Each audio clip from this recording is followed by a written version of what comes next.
Hey guys, welcome to the channel. As you see in the thumbnail, what if Naruto was the Fox Reaper and got harem with 7 girls? Part 3. Before I start, please do support for more awesome content and subscribe my channel and like this video. Go support and follow the IreJasmine for writing that awesome fanfic and also make sure to comment on this story, link in the description. Let's start this video. The force behind Glinda's semblance combined with Naruto's aura and the platform springs mechanism was so strong that even though there were 2,000 students sent airborne, none of them were sent in the same direction. There was a cacophony of screams as the would-be students sailed through the air at high speeds. Some of the smarter students started using their semblances to work out their landing strategies, while others used their weapons to sail properly through the air. Others simply closed their eyes in a silent prayer and waited for the painful landing that would be absorbed by their aura. Naruto was one of the many calmly thinking his options through as the Shinobi color, the locations where many of his newfound friends landed. There were several options he could take, such as using his semblance to teleport towards the ground, which would take the entire fun out of the situation, or he could use the sniper integrated in his scythe to slow his descent and simply cushion his fall. As he continued cycling through his thoughts, the decision was taken for him as one of the giant species of Grimm had felt the malicious energy within the Shinobi and dared leave its nest the moment it had felt the tasty morsel approaching. Thus, Naruto barely noticed the giant Nevermore that swallowed him whole. With his mind elsewhere, his body instincts took over and he stabbed the tongue of the giant bird with a chain and held himself from falling down as the bird spluttered in the air. The giant Nevermore gurgled several times trying to swallow the morsel that continued to cling with ease inside its mouth. The bird screeched in anger that suddenly turned into a screech of pain. Naruto's mind had caught up to his situation. And he was not pleased.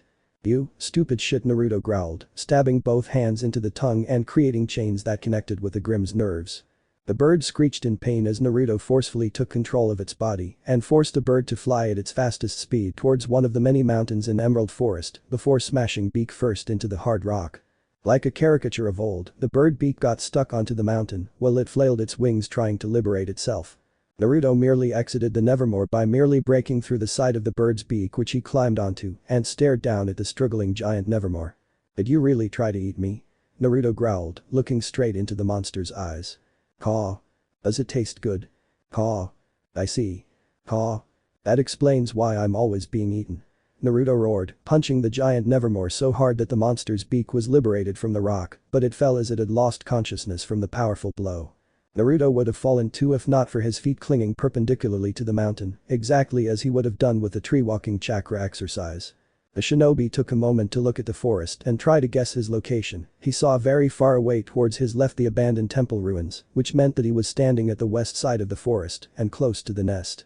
It also meant he was extremely far away from everyone he wanted to team up with. He wouldn't trust his own uncanny luck to not give him a shitty teammate that he would not be able to trust, thus the blonde decided to use his aura to scan the environment around him. The Shinobi did not like what he found. More than 400 students had fallen on the western side of the forest and were currently engaged in fights with the regular forest Grimm. Their emotions were a mix of excitement and fear, which fed the core he sensed deep underground. The core that did not feel like a weak hold. Naruto bit his thumb and circled through his options again. Most of his friends were on the eastern side of the forest, except for Ruby's sister and the princess, who had landed near the center of the forest. Naruto thought which of his friends would be the better teammate. Ruby was young but extremely skilled, working with her would likely be beneficial to both in the long run, more for the younger girl than himself. Yang was strong and from what he learned of her nature the previous night, very brash. He liked that aspect of her. John was malleable, would be the best word. It would take time, but the kid could become one of the strongest huntsmen of this generation if he had a proper teacher, one that Naruto was not willing to be. Yet. Weiss, which was a can of worms waiting to be opened, he honestly liked the girl, but she'd be a handful to work with. Then there was Blake who he had crossed blades with and knew a lot about her way of doing things. Out of everyone he could be paired with she'd be the best one, if only she didn't dislike him. It was totally not because of what happened that morning, no sir. Naruto was thinking with his upper head, not lower head. Seriously? Okay, maybe not completely. Naruto nursed his throbbing forehead in annoyance. Whoever he ended up paired with he would find a way to work with them, so he would leave that up to his fat. Wait, I could work with this actually. Naruto grinned far too mischievously as a new idea sprung to mind, one he wasted no time in acting on. 0 RWBY. KNR 0. 1 hour later we find the shinobi calmly sitting on a tree stump in the middle of a clearing, eating some berries he had found earlier. A couple of feet away from him was a water stream, and ahead of him was a makeshift campfire with fish cooking on sticks. From out of nowhere Naruto turned around slowly, facing the rabbit that continued its meal before he lunged at the tiny animal. The rabbit ears twitched, and it jumped away at the last second, slapping Naruto's face with its feet as it sprung away. Naruto chased after the animal, corralling the rabbit with a water stream that the animal dared not jump into as Naruto loomed above it. The shinobi lunged again, but the rabbit was quicker, dashing past his feet with the carrot still dangling from its mouth. Just as the rabbit thought it had escaped, the human who had been feeding it carrots for the past hour made a cage of chains appear in front of the animal and startled it, stopping it in its tracks. Naruto once more loomed above the rabbit, which finally had no way out. The blonde grabbed the animal by the scruff of its neck and stared deeply into the rabbit's eyes. Squeak. That's your fault for returning every time I threw a carrot. Squeak. Not a chance, besides I'm not going to cook you. Squeak. Naruto grinned far too devilishly. A chain sprouted from his forehead and connected with the rabbit's head. For 10 minutes the hybrid and animal stayed linked as Naruto used his semblance on the white rabbit, and the connection would have continued had it not been for a fireball exploding far above the emerald forest, visible to all students. Naruto glanced concernedly at the explosion, placed the rabbit on his hair and jumped. His body sailed so far upwards that he had a perfect aerial view of the entire forest around him. The forest. That was. On fire. The shinobi landed back at the ground and he was quick to work, using his aura as a sonar once more to scan the environment. Naruto vowed to strangle the person who caused the accident because whoever it was disrupting the core. Somewhere in the forest a white-haired girl sneezed. The readings he obtained from the forest were quickly dwindling down his options. He could feel the core being triggered by the sudden changes caused by the forest being set on fire. Naruto knew he could take on the entire nest by himself, but that meant using his full abilities kit, which would reveal his identity as Menma if someone caught sight of him while he culled the nest. And there were still 1900 students roaming the forest. For once I really expected my luck to be for the better and for nobody to stir the nest, but it seems I expected too much. Linda was going to be so pissed off. Shinobi's eyes snapped open and he clapped his hands together. To hell with secrets. Naruto unlocked the chains binding his own energies. His aura and malice surged outwards from his body, breaking the spell he used to hide his Faunus features. Unbound, the shinobi pulsed his aura outwards. The strengthened energy wave was stronger this time, and instead of a rough understanding of his surroundings, he received back a full mental map of the entire Emerald Forest, along with the positions of all the students. "Let's go," Naruto told the rabbit sitting atop his head as the animal nibbled his wolf ears. 0RWBY. KNR0. Far away and minutes earlier at the beacon cliff, Glinda and Osmond were keeping track of the students via the many cameras installed in the forest. The other teachers were spread out around the forest perimeter, waiting in to retrieve any student that gave up or their bodies.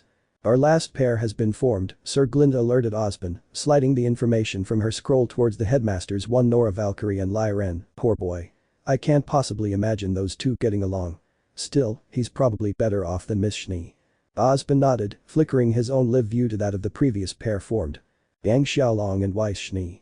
It seems those two had some previous issues and being paired is not doing any good for either of th.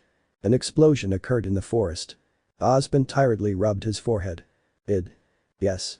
Linda cracked her own scroll and glared at the now lit on fire forest. Now, you can't blame them. They have no knowledge of the nest, Osmond tiredly said, so much for hoping that nothing would go wrong. Linda's glare would have killed Osmond then and there if her anger hadn't been directed at the problematic pair that most likely made things 100 times harder for Naruto. The headmistress hated Naruto's heroic tendencies not because she didn't believe in his strength but because he didn't take care of himself whenever those tendencies acted up.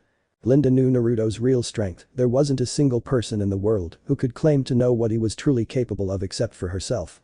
And even if he was the strongest person in the whole world of Remnant, as the person she had developed feelings for, Glinda would always worry about him. "I'm worried about the children," Osmond muttered after changing his feed to show the shinobi discarding his disguise. Glinda sighed. "So am I, but I know they're in capable hands. Naruto would take care of it, he had said so and he would do so because that was his nin. Even if it cost him his life. And that's what she hated but also what she loved. His so-called will of fire. 0RWBY. KNR0. Naruto dashed through the forest at high speeds, ignoring the other students and Grim he found along the way, for he had already made up a plan which he would stick to. First, get a relic for his own team. Second, find his friends and leave the rabbit with them. Third and lastly, cull the nest before it posed a major threat to the other students. As it was now, Naruto could feel the grim being stirred awake by the core, but since it was an earth-type core, it would take them a while before they could reach the surface. The shinobi dashed into the clearing where the abandoned temple was located. There he saw the numerous ruins with chess pieces that served as the relics for the test, and currently taking one of those relics was a grinning Ruby with an amused Blake by her side. The ex-White Fang member's amusement didn't last long as she sensed the unnatural power near them. The cat Faunus tensed as she scanned their surroundings and found the source being someone she knew very well. Naruto walked towards them, causing Blake to tense up further since she was used to seeing him coated in that kind of power only when he was fighting, and that didn't bring any good memories back. The shinobi felt the emotions rolling through Blake and instead moved towards the surprised Ruby that was looking at his wolf ears. "Naruto!" Ruby shouted alarmed, pointing above her own head. Naruto would have found her attentiveness cute if not for the nest below their feet.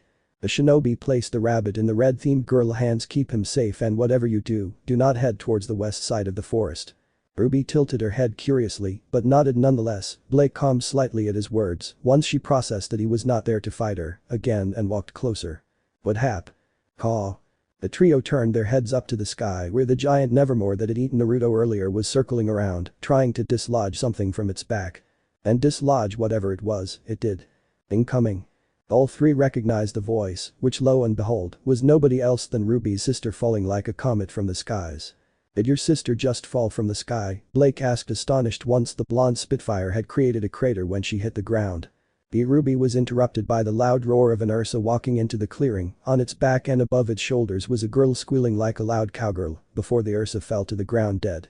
The girl leapt down from the dead grim back and dusted herself. She had short orange hair and wore a collared black vest that ended at her waist, a white sleeveless top with a heart-shaped window between her generous with two detached sleeves, a pink skirt that ended mid-thigh, pink-colored shoes and fingerless gloves. "Nora. Please." A boy appeared seconds later from the same place the girl had appeared from. He had long black hair tied into a ponytail with a magenta streak on the left side of his hair. He wore a dark green, diagonally buttoned, long-sleeved tailcoat that is red on the inside, with black and gold trimming and pink cuffs. Light tan pants with black shoes finished his outfit. The boy was gasping for breath and looked a tad bit too pale as he spoke to the giggling girl. "Don't ever do that again." The boy's words fell on deaf ears as Nora seemingly teleported behind one of the ruins and grabbed a chess piece for herself. "Oh, I'm queen of the castle, I'm queen of the castle." "Nora!" the boy yelled again. Humming Ari and Nora yelled back with a sheepish smile. Naruto, Ruby and Blake stared at the scene in silent fascination before their attention was taken away once more. "Ruby!" Yang shouted after recovering from her impromptu crash. The girl ran towards her little sister, which in turn made her pups visibly jiggle. Blake raised an eyebrow at Naruto's choice of focus, muttering a silent pervert that made him avert his eyes. "Yang!" Ruby shouted back gleefully that she was reunited with her sister once more and ran towards her. The two sisters' sweet reunion was interrupted by the orange-haired girl who had appeared between the two at the very last second and scooped the sister up into a three-way hug. "Nora!" Naruto snorted as Blake shook her head. Their attention was once more shifted because John and Purah burst into the clearing, with the former rolling on the ground and the latter jumping above him. Following behind them was one of the giant species, clearly enraged, a giant Deathstalker. Did they just run all the way here with a Deathstalker on their tail? Blake rubbed her eyes and blinked several times as John and Purah continued running away from the grim. Caw. The two looked up, nerves already frazzled from the continuous interruptions. "How could you leave me?" Hooked to the talons of the giant Nevermore still flying in circles above them was one wise Shni holding on for dear life as she continued shouting profanities not fit for someone of her royal status. "Huh, you don't see that every day," Blake muttered amusedly, and Naruto had to agree. "Oh, she's falling," she pointed out the obvious. Naruto sighed quietly. "I'll be right back." Blake raised an eyebrow as Naruto walked away from her and jumped. The shinobi flew upwards and caught the falling heiress in his arms. He carried her bridal carry as the two descended, and the heiress continued screaming her lungs out with her eyes closed, thinking she was still falling. "It's okay, I got you." Wise Naruto pulled her closer, his voice made the heiress's eyes snap open. While her eyes widened. "You're a Faunus. Well, someone has her priorities straight. Unhand, you mew." Sure, Naruto complied, dropping the heiress again while they were still falling. Weiss's eyes widened comically again as she realized her safety net was effectively leaving her to fend for herself. Wait, I take it back." "Aw, I knew you loved me," Naruto sing-sang, picking the girl again seconds before they impacted the ground. Unlike the Spitfire that was Yang though, Naruto barely made any sound once his feet touched the ground. "See, that wasn't so bad, right?" Naruto teased the girl in his arms who had gone quiet and was looking at him with narrowed eyes. You look. Naruto dropped her, interrupting her train of thought before it was completed, and he seemingly teleported behind Blake, where he tried to hide behind the smaller girl. Blake raised an eyebrow at him, a question dancing at the of her tongue, yet she did not have time to ask it for once more. Something interrupted their conversation as the body of Purah fell right in front of them, followed seconds after by John falling on top of her. Great, the gang's all here, now we can all die together. Yang chirped once everyone was standing around the fallen duo. Squeak. Right, Blake, I'm gonna have to ask you for a favor, Naruto whispered directly to Blake's ears. Blake shivered. I'm not going to like this, am I? Probably, Naruto replied. Well, Naruto explained a quick plan to Blake. The rest of the teens helped John and Purah to their feet and introduced themselves rather quickly, considering they had one Deathstalker closing in on them. Ruby had been about to jump into the fray when her cloak was grabbed by the neck and left her feet dangling in the air. Wah. Not this time, Red. Naruto pulled the pouting girl back. Why? I can do this, Ruby pouted, crossing her arms petulantly. Naruto rubbed the back of his head awkwardly while he raised the other hand towards the approaching Deathstalker. Grimm's body was suddenly locked in place by crimson chains sprouting from beneath the ground. There's something in the forest that shouldn't be here, something that is not part of the test and appeared at the last minute. That is the reason why I discarded my disguise. Ruby, Naruto explained to the now attentive red-haired girl. You mean those two? Ruby asked, pointing at the two giant Grimm. Naruto shook his head and instead called out the person who most likely knew what he was referring to. Princess, you should know what I'm referring to, right? Weiss went quiet for a second as she considered the extremely familiar Faunus words. A natural Grimm habitat, perfect place for a dust mine and a massive accumulation of negative emotions in one place. Weiss paled, it can't, there's no way. Naruto nodded at her. There is. John, even the uninformed one, asked everyone else what's here. There's a nest here, a malice nest. Weiss trembled slightly as she continued explaining, they are things of nightmares, the breeding ground for Grimms nurtured by the negative energy that is solidified into a core that enhances the Grimm it spawns. So stronger Grimm, big deal. Yang rolled her eyes. No, you don't understand, you're dunce. Weiss shouted at her, shocking the teens at her unrefined attitude. Those Grimms we fought. They're nothing compared to the Grimm incubated in a malice nest. Just one fully incubated malice nest is enough to completely take over Beacon Academy with the teachers fighting back. Naruto placed one hand on the hyperventilating Era's shoulder and brought her closer. It's okay, Weiss, easy. How do you expect me to calm down when we could be dealing with the strongest kind of Grimm known to mankind, Grimm dragons? Weiss shouted at him, trying and failing to push him away. Naruto's hand tightened on her shoulder and he fully looked down at her, his body slowly being coated with his crimson aura and using the malicious energy within him as a lure for the Grimm that he could feel awakening beneath them. You won't be dealing with it, I will. Are you crazy? What do you think you're going to do by yourself? Weiss shouted again. She knew how deadly a malice nest could be. Her sister had explained to her in thorough detail the very first experience the older woman had during her first nest extermination mission, and it was only because of. Weiss blinked. Silver wolf ears, crimson foxtail, blonde hair and whiskers. Oh. Ruby, John, I'm placing my trust on you two, Naruto announced to the group. I need you to take the reins of two groups and deal with those two giant species while I take care of the nest. Will you be okay by yourself? Ruby asked. I should be the one asking you if. Naruto patted the red-themed girl's head. The sound of chains breaking apart alerted everyone to the Deathstalker being released from its bounds, almost as if the giant Nevermore that had been circling above them started its descent. Blake, do it. The cat Faunus wasted no time, the clone she had created at Naruto's behest earlier dashed forward. From what she understood, the shinobi had supercharged her clone with his own aura, which would act as a lure to the two giant species of Grimm, which would give enough time to the group to follow and defeat them away from the warzone that Naruto would create with his fight against the Grimm of the nest. The lure worked exactly as he had expected, the two giant species locked in on the now running away clone of Blake into the northern part of the forest, giving the teens precious time for Naruto to explain their role. Go after them and deal with them, I will deal with the nest in the meanwhile. Come to the western side of the forest once you're done and steer away any student you find on your way, Naruto asked of them. Wouldn't it be faster if we worked together? Purah was interrupted by a sudden earthquake that shocked the entire forest. Yes, but that would mean letting the nest Grimm spread out. As it stands, I can act as a bottleneck and avoid the worst case scenario from happening. Naruto summoned his wicked scythe from the pool of darkness, swinging the deadly weapon as it uncompacted to its entire form. We don't have much time, go.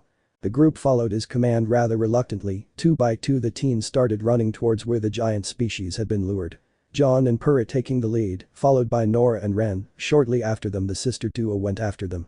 Naruto and the last two girls stared at one another in silence as the ground continued rumbling. "Take care," Blake muttered finally while she clutched the rabbit in her arms tighter, out of everyone from his newly made friend group. She was the only one who knew personally how powerful the shinobi was, or at least had a notion of how strong he could be. So, she was not worried. "Nope. See you later," Naruto grinned at her, and the black-haired girl twitched before running after the group. "When were you planning on telling me you were Weiss?" mumbled, looking hurt at Naruto. "Princess, once this is all over, I promise to sit down and have a nice long chat with you." Naruto patted the Shini's head. "You better." Weiss shouted, slapping his hand away. "I hate being lied to, so never again." Naruto smiled. "Never." Weiss stared at him for a second longer before yelling in anger and used those emotions to power up her semblance. A glyph appeared beneath her that boosted her speed, and the girl wasted no time catching up to the group. "Well, that could have gone better," Naruto mumbled to himself, activating his own semblance once more. The pool of darkness beneath his feet swallowed him, and for the second time that week, Naruto summoned his Menma equipment and hid his face under his fox mask just before stepping through the metaphorical gate towards the landmark he had set on the western side of the forest. The world spun around him as it regained its color, the earthquake from earlier being stronger, now that he was right on top of the epicenter, right above the malice core. Without hesitation, Naruto withdrew more of the malicious energy within him, coating his entire self in a cloak similar to that of Kurama's cloak. The crack on the ground appeared 50 meters ahead of Naruto, the shinobi pulling out a flask from under his cloak, lifting the mask just enough for 5 red-colored pills to fall into his mouth as the crack continued expanding, with grim screeches accompanying the landscape change. Naruto crunched the pills, hunching over slightly as he pocketed once more the flask. "I will give you a reason to fear me," Naruto said to nobody as the ground finally split apart, releasing the first wave of desperate brown-colored grim. The olds were the first to run out from the crevasse, followed by Deathstalkers, right behind them Tagetis and Borbidisks followed. Naruto cracked his neck to the side as he clicked a button on his side, the shaft of the weapon splitting in half. The side with the scythe extended slightly, and a second blade grew from the outer edge, giving the scythe a crescent moon shape, with Roman numbers from 1 to 9 along its blade. As for the second half of the shaft, one of the edges compacted into itself, giving that side a bladed edge except for the handle Naruto held in his hand. The blade was black, straight and simple, but would work very well for the style he had adopted. Just as the first Beowulf leapt at him, the shinobi left hand moved upwards. The blade sliced the grim in half, both parts falling past either side of the shinobi as the pills finally took full effect. In between the sea of darkness that were the charging grim horde, one single being dwarfed the entire nest maliciousness. And that was him. The abomination. Come. 3 more Beowulfs were the next to follow, charging blindly at him and trusting their empowered skin with the earth attribute armor the core had given them. Armor that was sliced through like a hot knife through butter by the shinobi's side. Their bodies exploded into dark dust as their own inner cores were sliced apart and the shinobi moved forward to meet the following enemies. The Deathstalker that had trampled over its own comrades and tried to pierce Naruto with its stinger, the shinobi merely moved his upper body aside and dodged the stinger which he cut with one upper swing of his blade. He did not let the stinger hit the floor, a chain created by his semblance grabbed the stinger mid-air and swung the body part around in a wide circle, knowing back the grim that had been closing in, while he dealt with the now stinger-less screeching Deathstalker. One blade sunk right into what would be its brain and piercing through its inner core had the Deathstalker exploding into dust. Grim continued to pile on the shinobi, but slowly, the team continued walking forward towards the crevasse, where 3 brown-colored giant eyes were watching him with nothing but hatred as Naruto continued his whirlwind of doom. Just as Naruto was finishing off the first 100 grim that had been released from their earthly prison, the second wave of grim rushed from the crevasse. The shinobi summoned another chain that whirled around the head of a King Tajitu, and he threw the massive body at the oncoming grim. The Tajitu was cut apart by its own comrades as they continued charged forward, intent on devouring the overflowing with negative energies morsel that was Naruto Uzumaki at that moment. Sadly, for them, Naruto was not someone they would be able to take on even if they had all attacked together, which the second horde did. And the abomination replied in kind to its numbers. He stabbed the blade to the ground and the land trembled before hundreds upon hundreds of arrow-tip chains burst forth all around the shinobi and through the entire clearing where the battle was taking place. The grim were skewered and their numbers meant nothing under the onslaught of continuous spouting chains from the ground, their armors proving to be nothing but paper against the razor-edged tips of his physical semblance. The third wave of grim crawled, slightly bigger than the previous ones. The giant Deathstalker leaped at him pincer first, and Naruto bent his knees and swung his scythe. The wicked weapon released a deadly wave of concentrated aura that sliced apart the falling Deathstalker like it was nothing. Naruto swung again in a wide horizontal arc, creating another wave of aura that cut the first 20 grim that had been rushing at him, and then he spun around swinging the scythe for a second time and created another wave. The Grimm learned from their fallen comrades and leaped above the ore wave, the sight merely annoyed Naruto as he swung his blade right. Airborne, the Grimm could do nothing as the second wave cut them cleanly in half. The fight continued as Naruto kept closing in slowly but surely, what had been 50 meters had been reduced to 10 meters, and the three brown eyes were glaring at him even more hateful than before. There was a massive roar followed by the ground cracking apart and all around Naruto more crevices opened, from which even more Grimm flooded outwards. How annoying, Naruto growled, jumping back to avoid being corralled. Try all you want, you're still going down. And down they went. What should have been minutes of fighting prolonged to an hour-long session of Naruto slowly culling the numbers of Grimm that continued sprouting with every roar of the monster hiding in the crevasse. No longer did the shinobi care about being precise with his skills, which allowed him to cut or pierce the inner cores and destroy the bodies of Grimm, but instead he used the bodies of the dying Grimm as more weapons with his chains. Right as he killed what he assumed was the 20th wave of Grimm, the ground rumbled more as the monster from the crevasse had enough and rushed forward in vain hopes of catching the shinobi off guard. Light shone down on the body of the massive monster, and Naruto jumped upwards to avoid being crushed under its massive body. He used the time he spent airborne to inspect what type of mother-like Grimm he was dealing with. The body was akin to a snake, elongated but with various feet on either side of the Grimm. A dragon-like head with three brown eyes and thick black-colored whiskers which contrasted with its pale brown-colored scales. The salamander type of earth dragon. Naruto fell back down just as the earth salamander turned around and charged once more. The shinobi raised an eyebrow as he jumped to the side and dodged the attack, which was repeated once more. An incomplete awakening, lucky me, Naruto thought to himself as he dodged once more. Unlike Grimm dragons found in the wild, the ones from Nest needed to be fully incubated or near full incubation to pose a threat like the ones in the wild. While the malice cores may create the Grimm dragons as protector of the nest, it also meant that most of its initial resources were wasted on them and not tuned for fighting yet, which explained why the mother Grimm from Nest repeated their attack patterns before they reached full maturity. The shinobi waited for the Grimm dragon to rush at him, and instead of dodging, the shinobi combined his blade and scythe once more and simply held the weapon in front of him. The earth salamander slammed into the wicked blade headfirst, its jaw being cut apart, and with the momentum it had been charging propelled the rest of its body forward. The two sliced halves of the body fell apart with a loud rumbling sound as the Grimm was fully cut apart by the now apathetic Naruto, who swung his scythe to the side and cleaned the residual blood from the weapon. The rest of the Grimm from the nest withered and broke apart with their mother's death, leaving the shinobi standing around the decaying corpses of over 100 Grimm. Naruto. A young voice he recognized shouted from the edge of the now uneven clearing. A swarm of red roses slammed into the surprised shinobis, and the face of the youngest friend he had appeared. You're okay. Red, Naruto pulled the red-themed girl up by her armpits. I could say the same to you. More people appeared from the same place Ruby had come from. The surprised faces of his new friends made the blondes snicker as they gazed at the widespread one-man massacre. Holy shit, man, did you really do all this by yourself? John shouted aloud as the group came closer. Naruto snorted, releasing the giggling Ruby and putting away the mask that was hiding his face before slumping down on his ass with his hands behind his back. Yup, lucky it wasn't even a half-incubated nest and an earth type. Purah tilted her head curiously. An earth type. Naruto nodded. Malice nest with earth type cores have a giant weakness, and that is if the core is destroyed, then the entire nest withers and dies with it, and if it's not fully incubated the same can be achieved by killing the mother of the nest. The group looked around at the unmoving, withering Grimm around them. So, they're all dead then? Yang asked, looking at Naruto with an intense gaze. Naruto nodded once more. Are you okay? The green-themed guy Naruto did not know the name of asked, the teen offering Naruto a hand to help him stand up. Yeah, I just need a couple of minutes, Naruto replied, taking the offered hand and being pulled up. Naruto Uzumaki.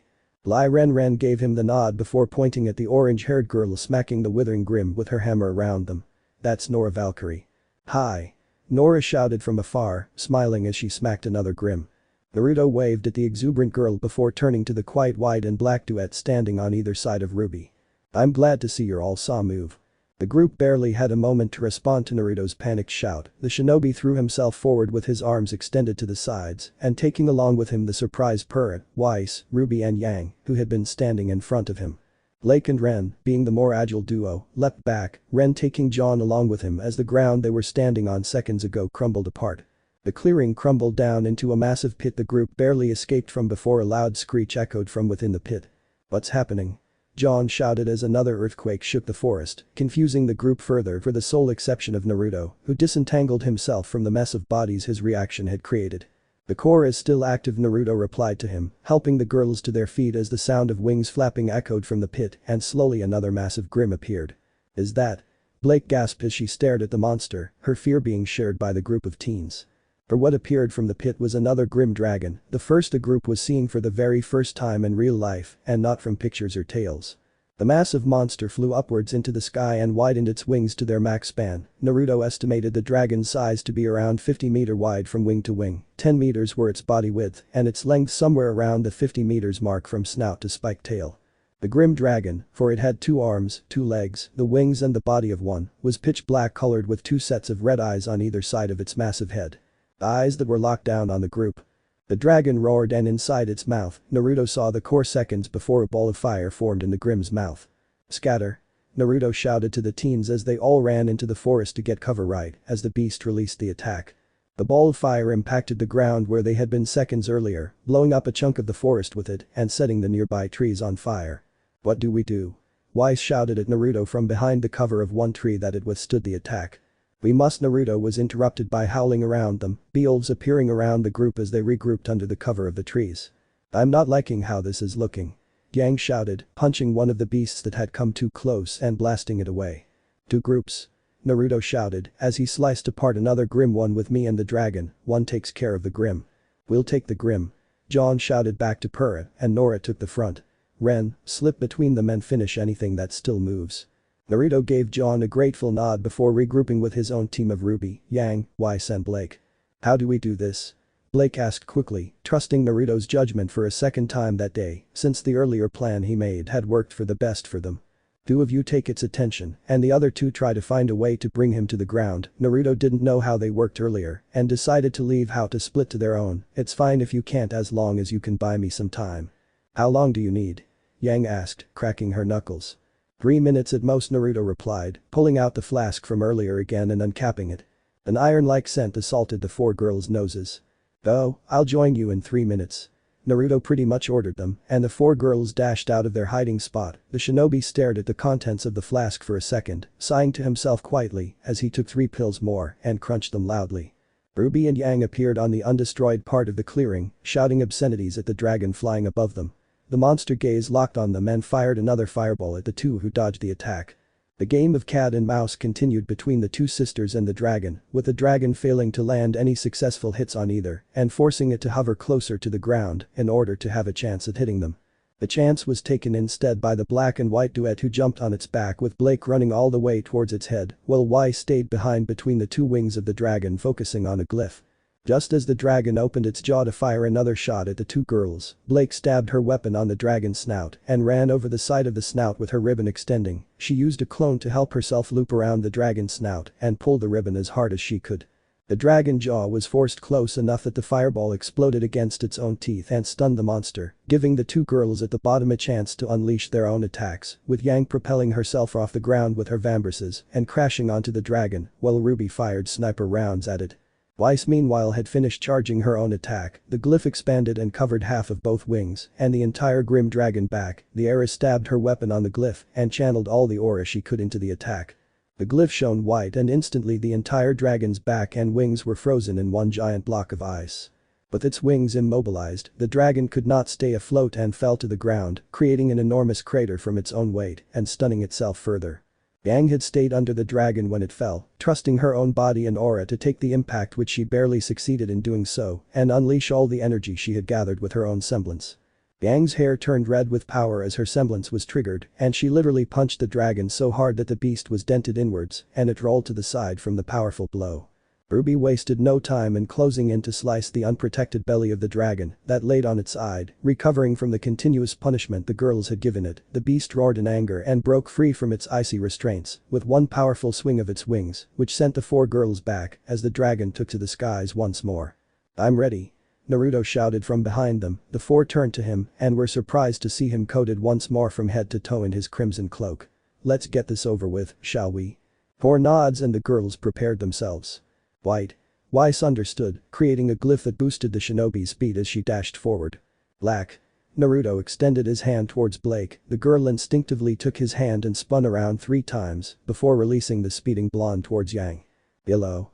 The shinobi pulled his feet close, and Yang grinned. Right as the shinobi sailed past her, she used the remaining power of her semblance to punch his coiled feet and blast him upwards towards her waiting younger sister. Red. Naruto unleashed his scythe to the side and Ruby unleashed hers, the two hooked up their wicked weapons by the blades, and Ruby used her semblance to literally spin them past the sound barrier before she unhooked her scythe. Naruto was sent flying so fast towards the flying dragon that he broke the sound barrier. The monster had not been idle while the group started their attack, for it had been awaiting the blonde missile with an attack of its own.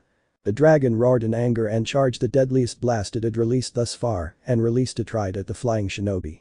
Grim Naruto's scythe glowed crimson as he sliced apart the attack like it was nothing. The shinobi continued past the blazed remains right into the dragon's awaiting maw and right into the earth core. There, the shinobi focused all his aura and malicious energy into the blade of his scythe. Reaper. Naruto swung.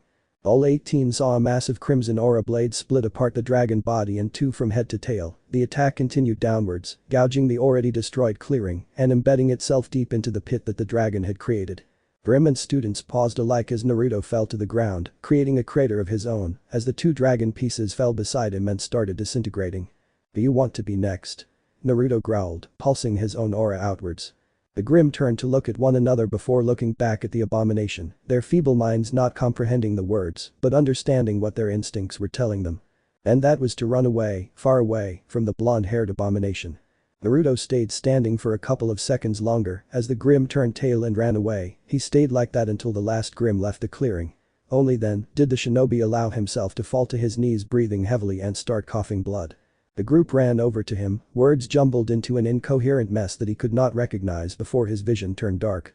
0RWBY. KNR 0. Winter would admit to her little sister later that there was never a time she was more afraid for her life than that night when the wyvern attack had lit up the starry desert sky. The Schnee perception of time had slowed down as she looked helpless at the oncoming attack. Her aura reserves were in critical condition, and while she could move, there was nowhere to hide from the massive area of attack the dragon had unleashed upon them. All she could do was stare and wait.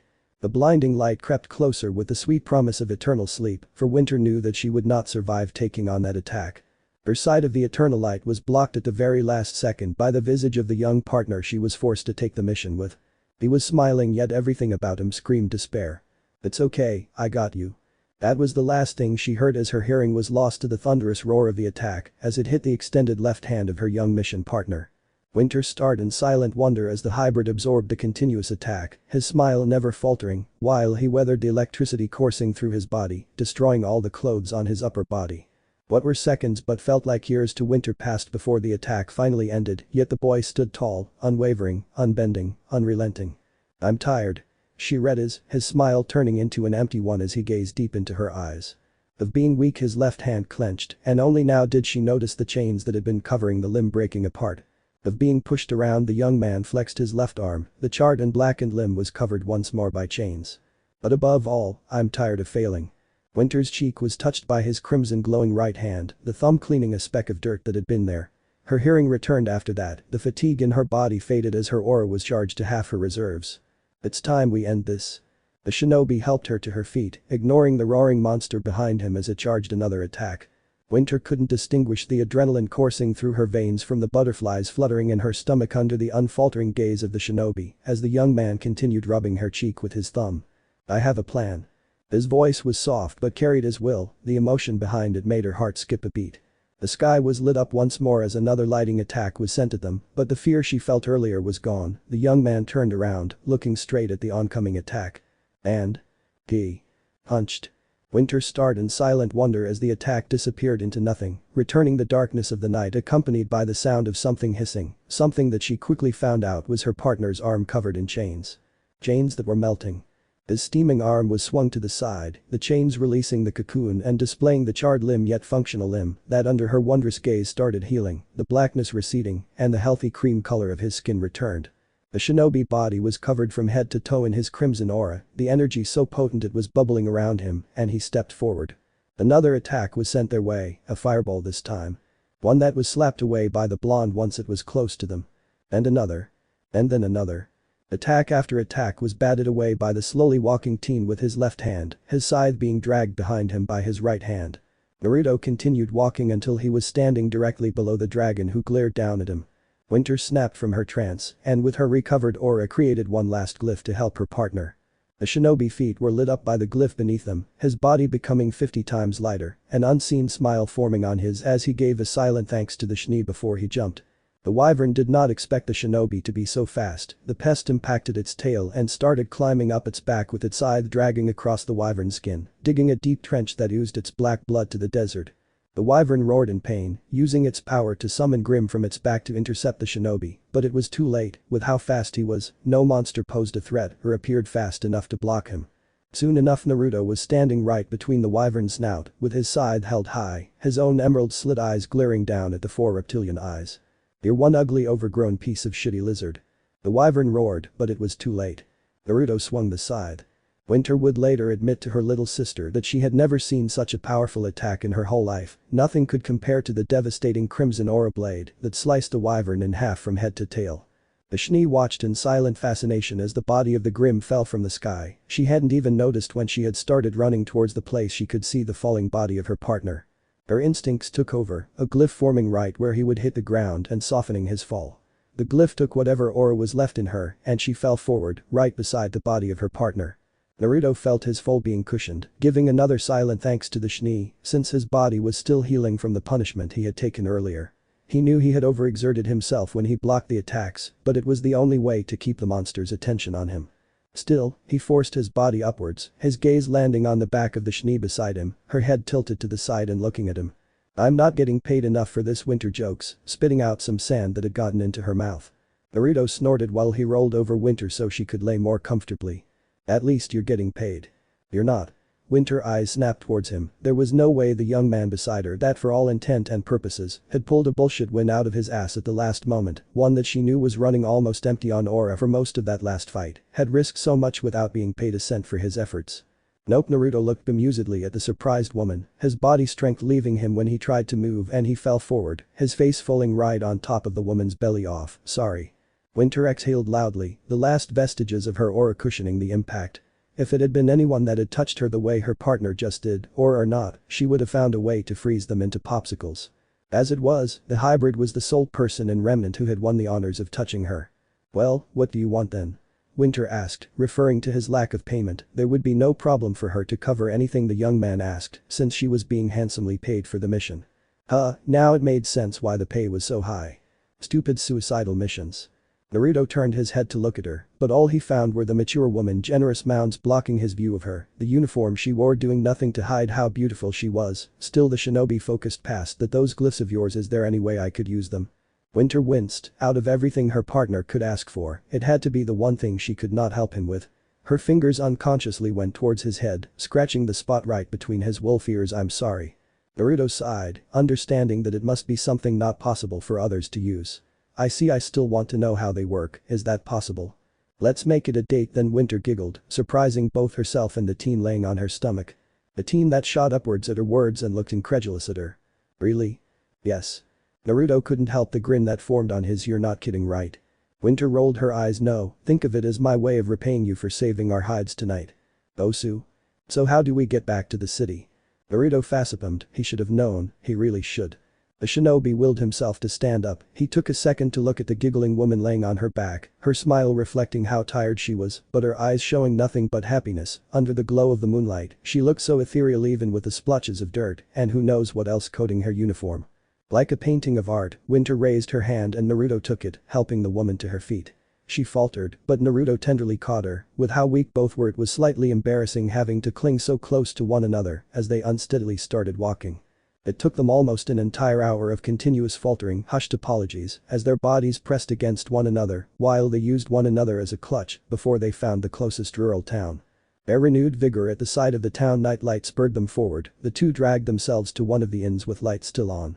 Luckily for them the inn had a room open, unluckily for them, it was one room. They still took it regardless.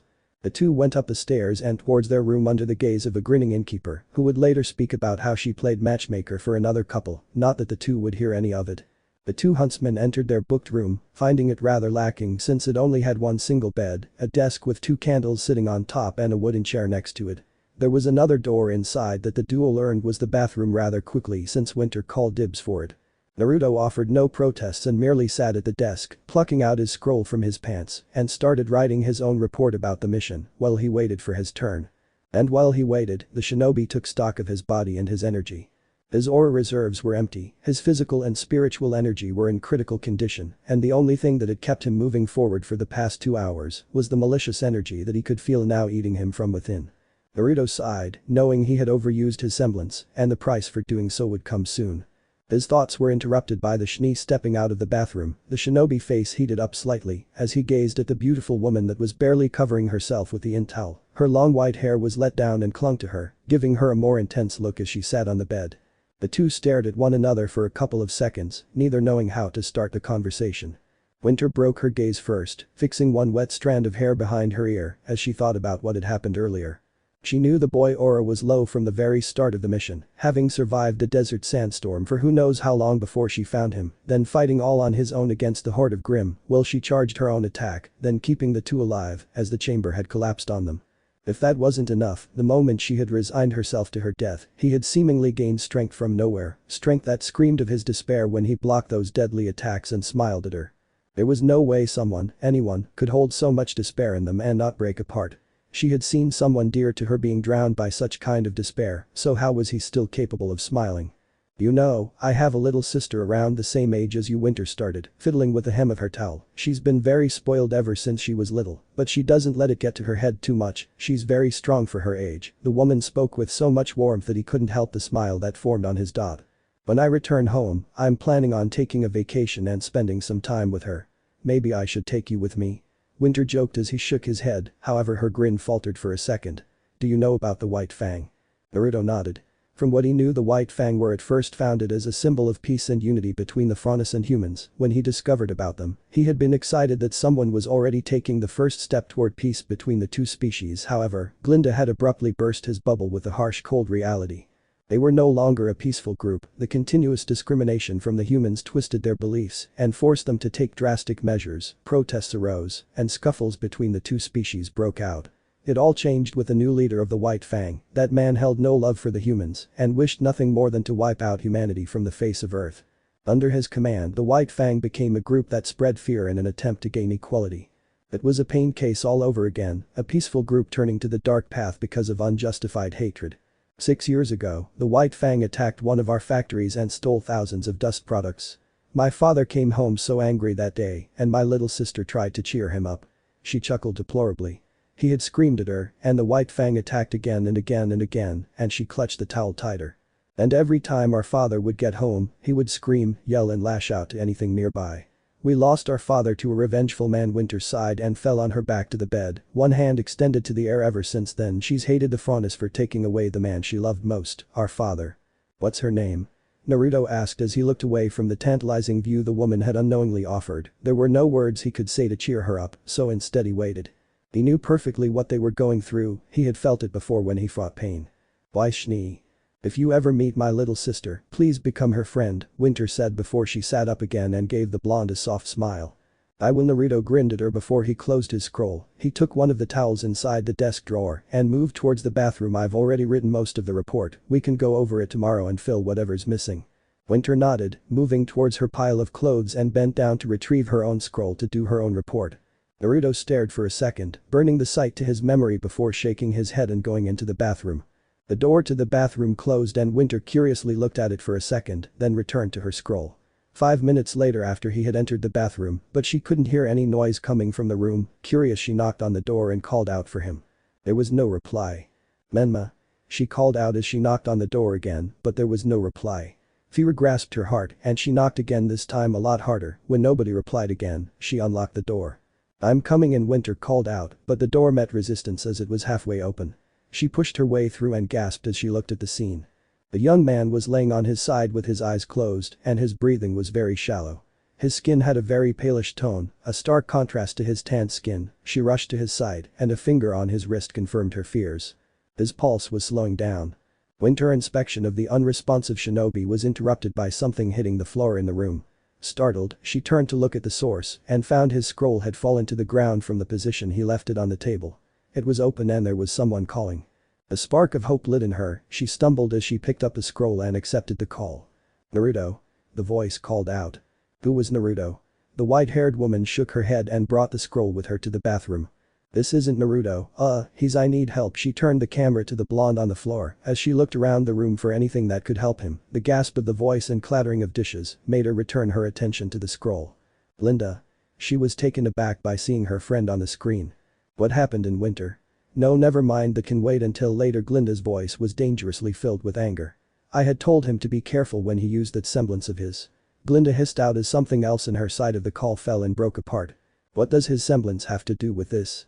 Winter wasn't sure how her friend knew about the blonde enigma on the floor. The last time they had sat down to talk was more than a year ago, almost 2 already.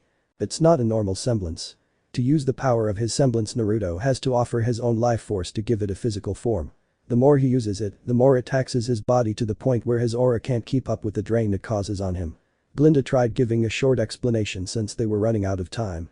Winter gasped since as far as she knew semblances were supposed to be physical manifestations of one's soul. At most it should only tire out its user, but never had she heard about one that needed one's own life force to work.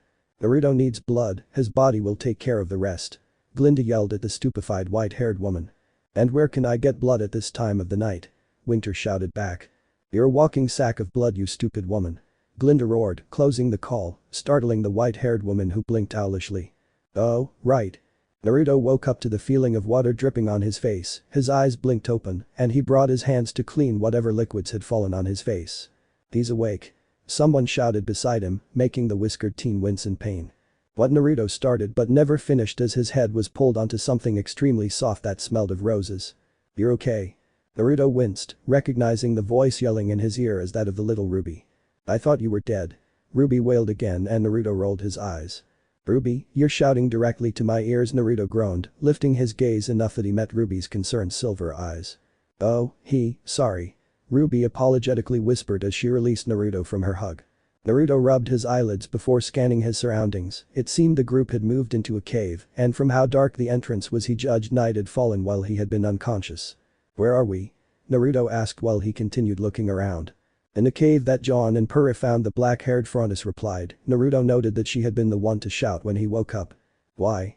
Oh, I don't know, maybe because someone offended and made us all panic. The distinct tone of an angry Shni bounced off the cave walls as she approached the awakened shinobi, her arms crossed as she glared down at him. The gauntlet hand came to rest on the angry Shni's shoulder as Yang appeared beside her. Not all of us, mind you, but still gave us quite the scare, seeing you lose consciousness like that. Squeak. Naruto blinked, his eyes locking on the white rabbit held between Yang's generous bosom and her free arm. Squeak, squeak. Oh, sorry, Naruto apologized, scratching the back of his head apologetically. Where's John and the rest? Blake narrowed her eyes, noticing something but kept quiet. It's his team's turn to guard the entrance of the cave. Naruto nodded and made to stand up, but hisses when he felt pain flare on his side. In one movement he threw away the cloak that covered his body and inspected his side. 2 gasps and 3 winces were made when Naruto saw the gash on his left side of the body, which used a purple substance along with his own blood. Huh, venom. How original, Naruto hissed, sticking his finger inside the gash and digging out the purple substance from the wound. WHWHWH. Ruby eyes were covered by Yang, who pulled her away from the gruesome scene, leaving the 3 alone. Are you going to be alright? Blake kneeled to look at the wound, her face a little pale as she stared at the whiskered teen cleaning the wound. Yeah, I just need to get it all out. It took almost a minute for Naruto to scoop out the remaining substance from his wound, which had started bleeding again. He sighed and checked if he had enough aura within him to activate his semblance and heal the wound. His scan returned in the negative. All his energies including his aura were long wasted, and it was only the malicious energy within him keeping at bay the poison from affecting him. Naruto nursed his forehead. While he could use the malicious energy to activate his semblance, there was a chance that he could trigger another episode and lose control. And those chances were only heightened by him eating the pills before taking on the entire nest by himself. That only left sacrificing his own life force as the fuel to activate his semblance, something that would leave him weakened until he rested for at least an entire day, or letting it heal the old way until his aura recovered enough now that there was no venomous substance within him. Here, let me help. Blake suddenly spoke beside him, jostling him off his thoughts, and he acquiesced since he knew the ex-White Fang member must have treated wounds like this at one point. The black-haired Faunus helped him sit up and take off his black jacket, then his orange mesh undershirt, leaving him topless. Weiss had been uncharacteristically quiet through all this, yet she did not move from where she could look down at the hybrid. Sorry, we should have checked your body for wounds, Blake mumbled, taking off her ribbon without fear, since his aura kept her Faunus features hidden. It's fine, Ray explained what happened after I fell unconscious, Naruto replied. Ray? Blake asked while she used the ribbon as a makeshift gauze to cover the shinobi's wound. It worked, somewhat. The rabbit? You spoke with the rabbit? Yes. Blake rolled her eyes at his sarcastic reply. She shouldn't have been surprised that Heck'll do something like that, since it seemed there was nothing he couldn't do. Thanks to Naruto snorting, being careful as he put on his orange mesh shirt. What time is it? Didn't bring my scroll, but probably around 9 p.m. Blake shrugged. Laughter coming from the cave entrance caught the two Faunus' attention, and they saw John's group walking towards them, carrying some natural resources they found before night fell. Hey man. It's good to see you're awake. John was the first to greet Naruto as he deposited his pile of logs and started making a campfire. Ren was the next, giving Naruto another nod while he placed the apples he returned with on a scrap of clean cloth. Nora magically appeared behind Ren, who merely gave Naruto a wave before helping her childhood friend with the fruits. Hey Pura was the last to wave at him. She was accompanied by Ruby and Yang, who had left moments earlier. Yang said you were okay, is that true? Yang playfully hit Pura's shoulder. Can't trust me? No, I just wanted to make sure. I'll be okay, Naruto replied with a light smile. Just need to recover for the night. That's great.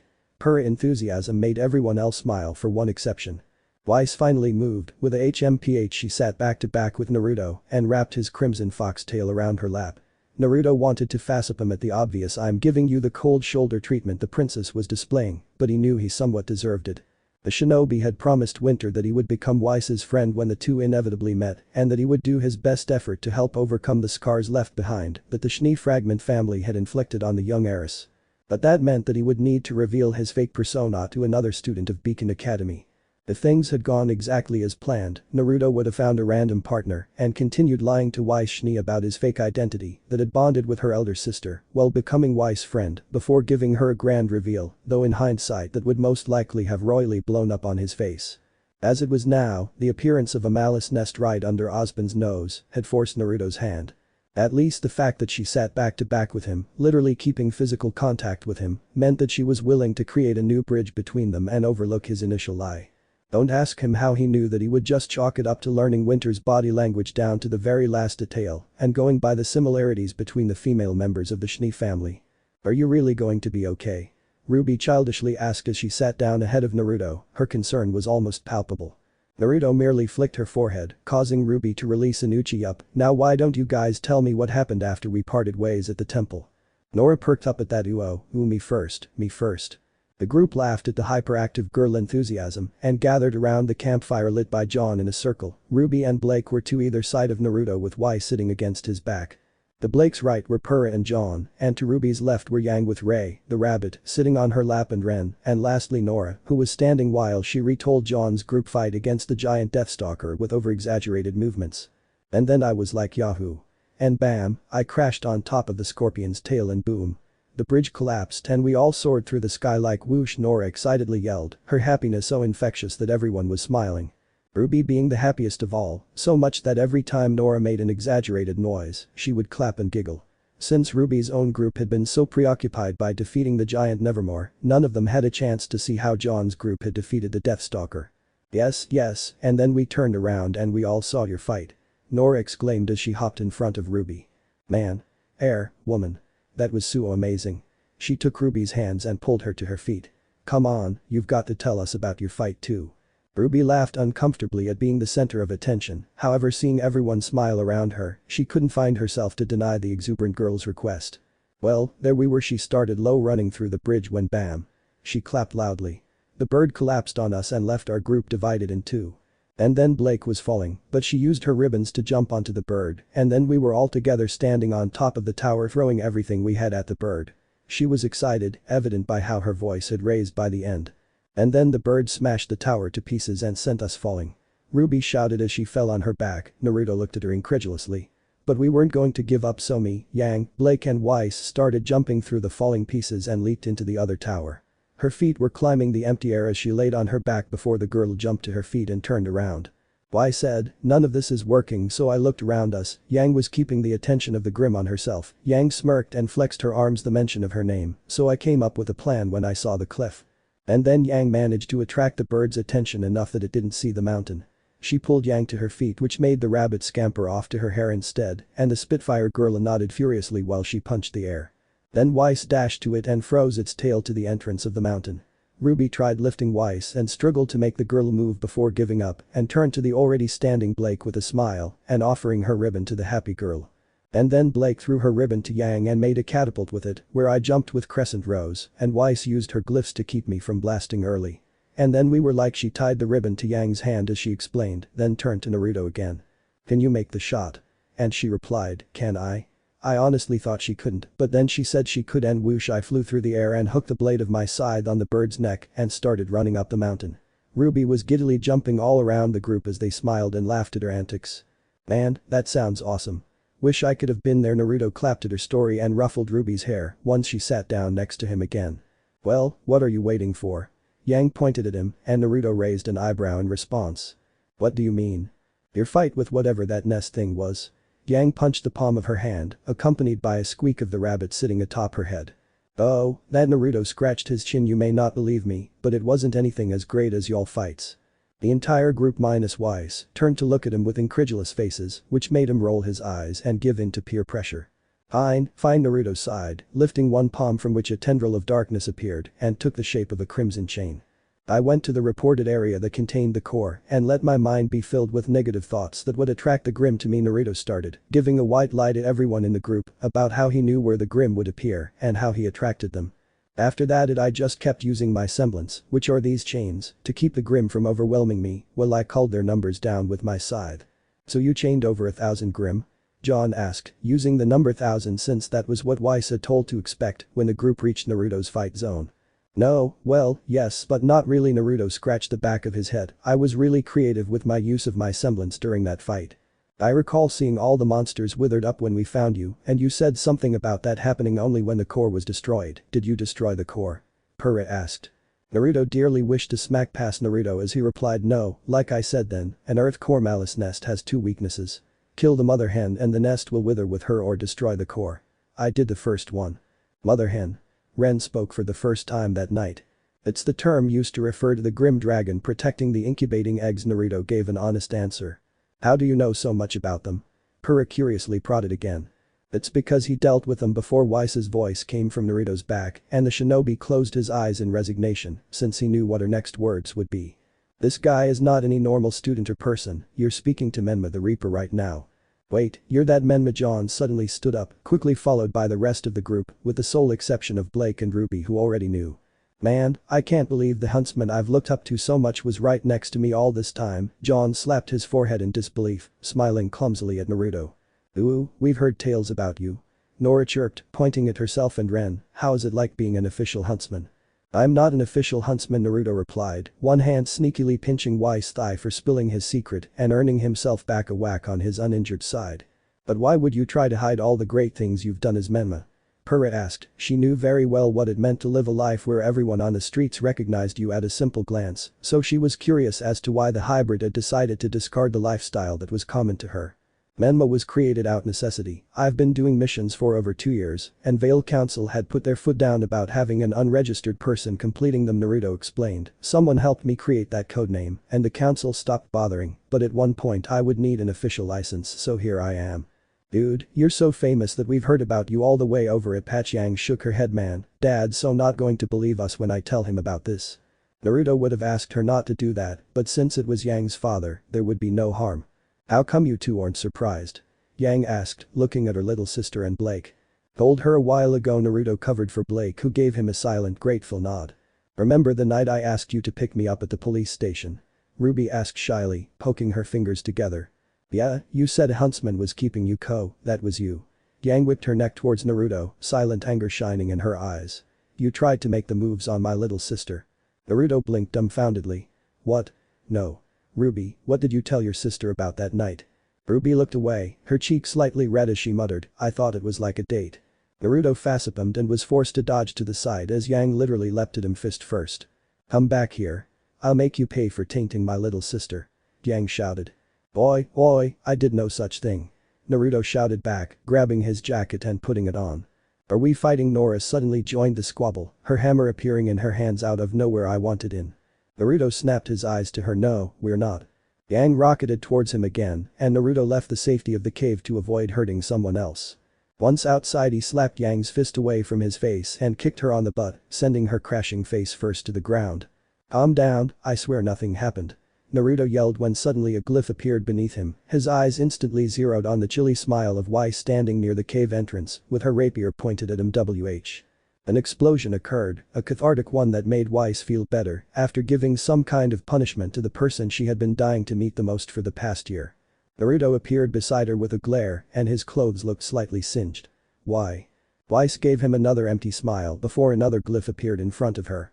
One by one the students left the cave to see Naruto dodging an angry Yang, a happy Nora, and a chilly Weiss throwing attacks at him. Shrugging, they decided to join in on the fun since it seemed tonight was Whack-a-Naruto night.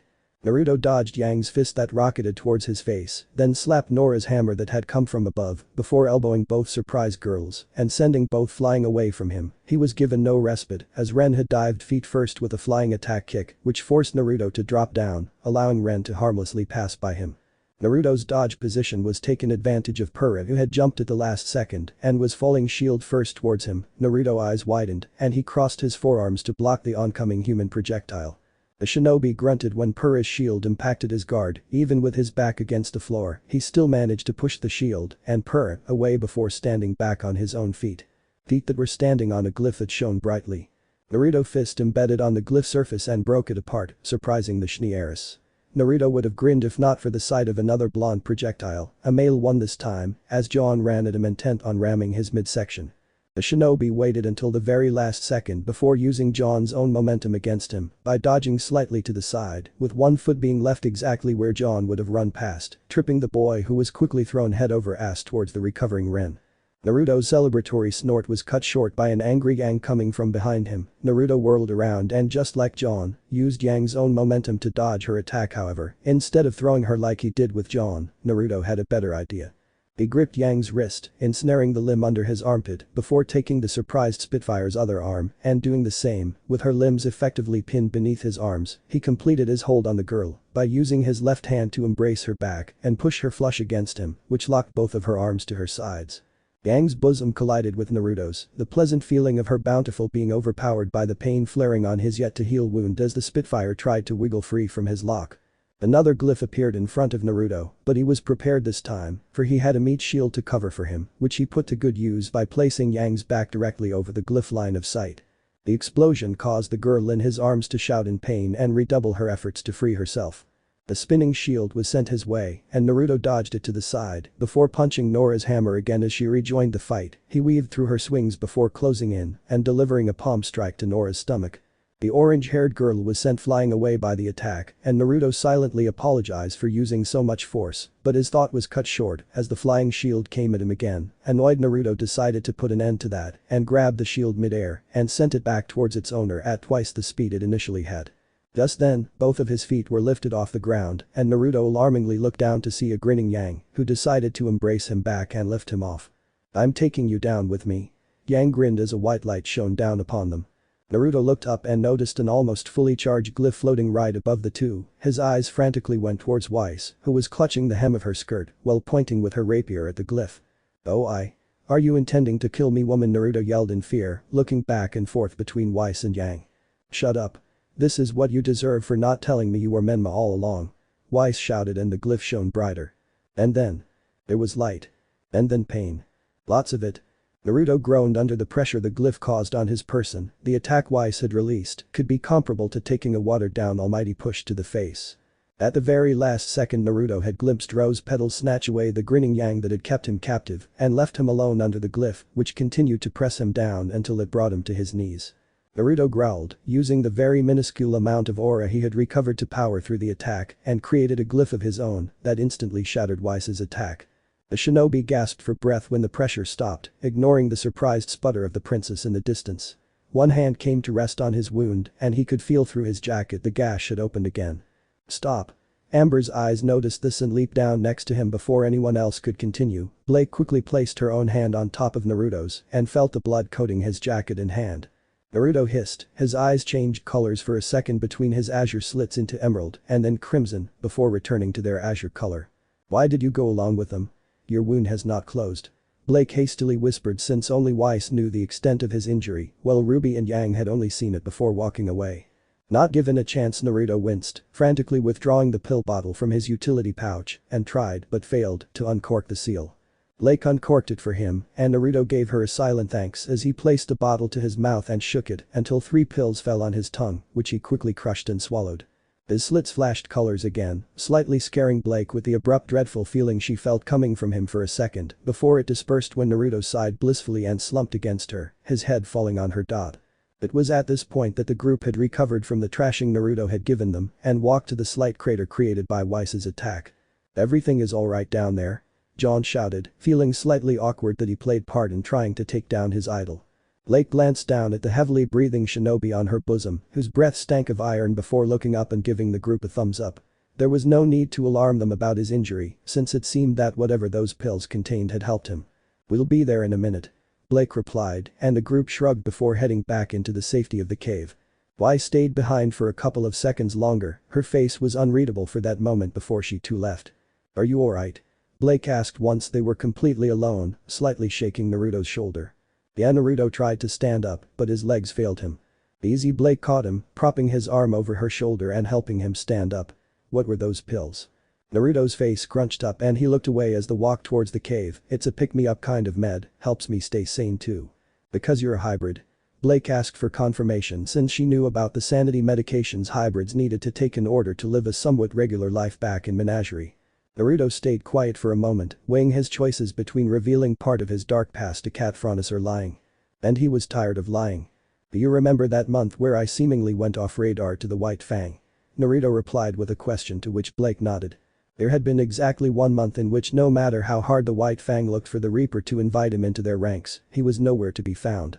Something really bad happened back then. Naruto looked down, wolf ears falling flat on his hair. "A lot happened, and I was caught in the middle of all of it. I didn't come out unscathed, but at least I managed to find a way out others didn't." "I see," Blake quietly mumbled. She knew what it felt like when missions went wrong and lives were lost. Sadly, she wasn't very well versed in lifting other people's mood when shit hit the fan. "Yeah, now I just need to be twice as careful. Being a hybrid sucks, but life is still livable. Now." "It's just hell," Naruto scoffed at, the medication finally kicking in and boosting his natural regeneration. Blake stopped once she felt Naruto stand on his own, though she kept his arm over her shoulder, just in case he fell again. She felt another wave of palpable despair wash down upon her, coming exactly from him. Amber eyes snapped towards him as Blake walked a couple steps away with her guard up. Naruto's lids were closed as his body was slowly coated from head to toe, with a teen sheen of crimson bubbles popping every so often. The sight made the hairs at the back of Blake's neck stand up as the shinobi slowly worked his semblance and healed himself. What felt like minutes but seconds passed before Naruto's eyes opened and the aura surrounding him disappeared instantly. There was another deep sigh released by the shinobi as he glanced down at where the gash on his side should be. He unceremoniously lifted off his jacket and mesh shirt, enough to get a good look at the makeshift bandage Blake had created earlier, with her now blood-coated ribbon, revealing his healed side, where only a faint scar remained where the gash should have been. "That feels so much better," Naruto mumbled to himself, fixing his clothes back in place and wrapping Blake's bloodied ribbon around his forearm. "I'll give this back to you after I wash it." Blake narrowed her eyes at him. "What was that?" "My semblance." "Not that, I meant the oppressive feeling coming from you." "That is also a part of my semblance." Blake's gaze narrowed further, steps carrying her closer until she was looking up face to face with Naruto. "Don't lie to me, I keep your secrets, you keep mine. Remember?" Naruto mirrored her expression. Was she referring to his promise back at the bench when he said he would help her hide her Faunus traits and keep her identity a secret? "I think you're misunderstanding something, Blake." "On. So, you lied." Blake poked his. "Was that an empty promise, then?" "No." Naruto hotly replied, "I only meant to help you keep your Faunus heritage a secret." Blake hissed, poking him in the back. "Then what about my past? Have you told anyone?" "No." Naruto grabbed both of Blake's shoulders. "Stop that, I'm not going to rat you out." "Chill out, sheesh." But Blake huffed, turning to the side and looking away though her shoulders were still held by Naruto, who used them to turn her around again so they could be face to face once more. "Look, right now, out of everyone sitting in that cave, you're the one I trust the most, but there are things I can't tell even you. Does that satisfy your curiosity?" Naruto heatedly whispered. He was not angry, just slightly irritated. "You guys alright?" John shouted again, appearing from the entrance of the cave that was a couple meters away from them. From his point of view, it looked like Naruto and Blake were in since all he could see in the darkness of the night was Naruto's holding Blake by the shoulders, the two almost face to face, and hushed whispers traded between them. "Whoops, sorry for interrupting." The tall boy stumbled slightly before running back into the cave. Naruto facepalmed and so did Blake. "I blame you for this," Naruto muttered, releasing Blake and nursing his forehead. Blake rolled her eyes, crossing her arms under her bust to answer your question. "Yes, it satisfies my curiosity." Naruto huffed, walking ahead of Blake who was content to stay behind him and watch the enigma that was the Reaper. For far too long the White Fang had been trying to decipher the identity of the Reaper, yet all reports came back blank or with false information about how he appeared out of nowhere and someone forged government files for him. And then the Reaper became more obnoxious as the months went on, with him pretty much single-handedly stopping entire squads of the White Fang in the year he was active. The cat Faunus was silently glad that for once she was on his side rather than against him, especially after feeling his oppressive aura earlier. Never had she felt such power in anyone before, not in the White Fang upper echelons and not even in her own family. Though she could do without the awkward stares being sent her way once she and Naruto joined the rest of the group inside the cave. The shinobi quickly dumped all responsibility of clearing the misunderstanding on Blake since he called dibs on the next night shift guarding the cave entrance and she would have joined him if not for Yang literally jumping onto the shinobi's back. Blake silently vowed to get her vengeance as the teary-eyed Ruby asked her what kind of relationship she had with Naruto. The two blondies had sat next to each other with their backs against a tree that was a couple of meters away from the cave entrance and spent the last hour clearing Yang's misunderstanding of Naruto's intentions towards Ruby. Thankfully, Yang did not talk with her fist this time. January 4th, 6 a.m. Osmond sat behind his desk, inside his office, inside Beacon Academy, with his signature coffee mug in hand and an empty half tray of cookies next to the digital window displaying videos of the would-be students' performance. Out of the 2,000 students that had received an invitation for Beacon Academy, only 800 would be staying, and that number meant 200 four-man teams this year at Beacon, which would slowly wind down if said teams could not perform to the expected Beacon standards. Not that there were 2,000 students anymore, Osmond mused as he pressed a button that changed the display to an aerial real-time view of Emerald Forest. Even though Naruto had tried his best to act as lure for the entirety of the nest and had almost succeeded in doing so, there simply were too many it seemed. For more than 10 crevices had appeared near the southern and northern edge of the forest from which the nestlings as Naruto called them had emerged and surprised many of the would-be students. 2,000 students went into the forest. 367 retired from injuries in the first 3 hours. 124 were disqualified for breaking the rules and interfering with other teams. And out of the 1,509 students that were left when the nest awakened, 97 died.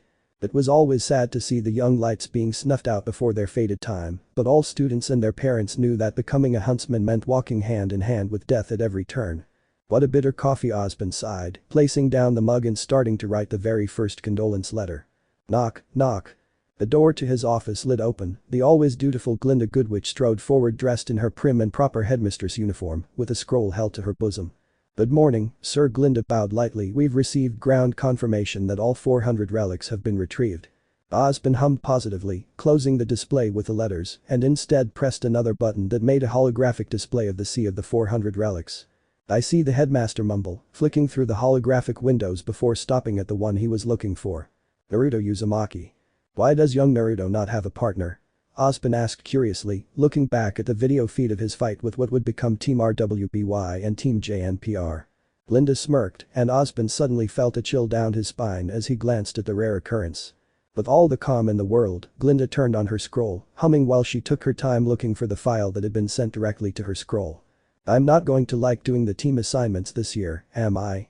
Osmond asked once Glinda connected her scroll to the port of his digital desk and dragged the file until it was displayed next to Naruto's window. Ray. Osmond's forehead met the edge of his desk, hard. But of course, he would do something like this. Osmond sighed as Glinda gleefully laughed at the headmaster's reaction after he saw the picture of Naruto's partner. Ray, the White Rabbit. "Look at it on the positive side, sir. The plan you had for Naruto will be easier with this new development," Glinda added slowly as her joy died down at the reminder of Osmond's plan for her stepbrother. "That is true." Osmond picked himself back up, fixing his glasses as he crossed his hands before his face in the trademark thinking pose. Naruto has grown a lot since the last time I saw him, so much that it almost terrifies me. IreJasmine start as the video recording of Naruto single-handedly slaughtering the entirety of the nest started playing with skills like that, it's almost a shame to place him with a new batch of students, but for the sake of his emotional growth, I believe this is the best course of action for now. Linda gave no response, mainly because it would have been a negative one. The botched about Naruto like that. Though she had to agree with the second part of his statement. Naruto was absurdly strong, so much that if he was at full strength, even the older and more experienced huntsman would have problems taking him on, but his weakness came from the heart. As much as she loved the bundle of sunshine that was Naruto, she knew very well that his heart and mind were never at ease. More than once had she been forced to stop him from doing something he would regret in the future when they lived together 2 years ago, especially after he discovered how world-breaking his semblance was. Linda, please prepare the stage. We have an important announcement to make this fine evening. IreJasmine waved at her, drinking again from his mug with a light smirk. It was time for one last test. Ruby woke up rubbing her eyes, she was having one of the best dreams ever. She had become a huntress and everyone was looking up at her as she became the top model of the top magazine of the top of the very, very, very top in all of Remnant. Sighing sadly at the lost dream she raised from the ground, she had been sleeping on the cave floor with her cape as a pillow. Glancing at her scroll she took note that it was 6:36 a.m., only 5 hours more, and they would officially become hunter-huntress's apprentices. Stretching she looked around the cave, her and Weiss were sharing one rock as their backrest while they slept. Ran and Nora were a bit further from them, both simply laid on the floor without any source of comfort, and a bit further from them, she saw the mop of blonde hair of John. She couldn't see her sister, Blake or Naruto anywhere, yawning. She decided to look for them and maybe join them in whatever they were doing. Naruto had said he would be taking the night shift with Yang, whatever that was. She was about to yell out for them, but looking again at the sleeping figures on the floor she decided not to. She left the cave quietly, and once she was near the entrance, she heard voices around a tree. This might hurt for a bit. Ruby heard Naruto's voice warning someone. I can take it, don't worry, Yang replied, so the blonde was with her sister. There was the sound of flesh hitting flesh for a second. Ouch. That was Yang whining, heat started to rise onto Ruby's cheek. I told you it would hurt, Naruto said a bit uncomfortably. Ruby's mouth fell open, they couldn't be doing what she thought they were doing right. It's okay, keep going. Yang's voice was incredibly strained and there was the sound of chains rattling. Can you feel it? Naruto's voice was incredibly soft, Ruby's face had turned as red as her root by now. Wow. I know, right? Even though she couldn't see it she could feel Naruto's grin as he said that. Dread filled Ruby for a second before she pushed her way through the bushes, her hands covering her eyes afraid of whatever she would find. Stoop. Yang, you're too young for that. Ruby squeaked out, there was the sound of 2 thuds in front of her. Hey little sis. Yang cheerfully greeted her as she pulled the blushing girl into a side hug. What do you mean I'm too young? Ruby heard her sister talk in her ear, opening her fingers to look through them she saw the grinning visage of her big sister. Ooh, Ruby couldn't form words, blinking she dumbly noted Yang was still fully clothed and there was no sign of anything that could have happened. Ruby? Ruby turned her head to Naruto who was fully clothed too. His hand was grabbing Yang's and there were chains linking their forearms together. What were you doing? Ruby's voice was still incredibly high-pitched, obviously from embarrassment. Definitely not what you're thinking. Naruto rubbed his forehead once he noticed the young girl's flushed face. I was displaying one of my semblance abilities to Yang. Ruby looked at her big sister that had let go of her by now and blinked owlishly when she saw the 2 crimson-colored fox ears made of aura twitch on Yang's hair, along with the white fur of the rabbit sitting on top eating a carrot. Ah, I must be dreaming again, Ruby muttered as she turned around and left the 2 blondies alone again. They looked at one another with matching confused eyes. I think we broke her, Yang giggled amused as she saw her sister leave. More like you broke her, Naruto replied with a grin as he flicked Yang's fox ears and they dispersed. And with it, Yang energies went along. The blonde Spitfire yawned as a wave of exhaustion swept her body. Naruto snorted, it was nice to know that his semblance had the same effect on other people as it did him. Naruto sat back down, quickly followed by Yang who smuggled onto his side and instantly fell asleep against his shoulder. The shinobi patiently waited the rest of the morning in quiet silence with Yang dozing on his shoulder. Over the course of the night the two had spent it trading stories back and forth about their sisters and somehow bonded over their status as the troublemaker ones of the family. By the time Ruby had come outside and spotted them, Yang was already on her last leg. Naruto would be fine since he was used to spending sleepless nights during missions. His scroll vibrated and Naruto fished it out of his pocket, noting the 10 AM alarm was active. That meant Yang had slept for at least 3 hours, and since nobody else had come outside except for Blake at one point and Ray had jumped onto the cat Faunus' arms before they left to who knows where, meant that the others must still be sleeping. The grin crept on the shinobi's face as he carefully laid down Yang and went inside the cave. Good morning. An apple hit him dead center on the forehead, smacking the shinobi to the ground where he created a crater. Weiss huffed, hand extended as she glared at the twitching hybrid that she was still angry with. He had promised the two would sit down and talk, but it seemed he was intent on keeping his distance, and her anger would only continue growing if he kept that attitude. Did you have to hit me so hard, princess? Naruto appeared next to her, one hand rubbing his smoking forehead. Don't think I've forgiven you, Weiss HMPH, looking away and grabbing another apple before menacingly waving it at him. I know, but now's not the time, Naruto whispered back, taking the apple from her hand and gently patting the dirt that had gathered on her skirt. Weiss was slightly flustered at the gesture, but her anger kept it hidden. One by one the rest of the would-be students woke up after the scene he and Weiss caused. They quickly packed up their stuff and, under Naruto's instructions, decided to move towards the southern part of the forest where the beacon cliff was located and wait there for the initiation test to end. As the group of 9 students and one white rabbit made their way through the forest, Nora had begun singing an extremely annoying song that was starting to grind on everyone's nerves. To fix that, Naruto decided to satisfy her restlessness by fighting with her. And so, for the next hour, banshee-like screams could be heard through the forest, accompanied by earthquakes and falling trees, along with the occasional grim howl. Thus, we see how a tree fell, then another one and then the next one after that followed shortly after by a rock. A huge rock. You'll have to try harder if you want to catch me, Nora called out as she happily jumped away from the rock's path, since it was Naruto's turn to play it. Alright, you asked for it. Naruto's eyes gleamed as chains sprouted from his back and uprooted several trees at the same time, lifting them up high in the air and launching them at bullet speed to Nora.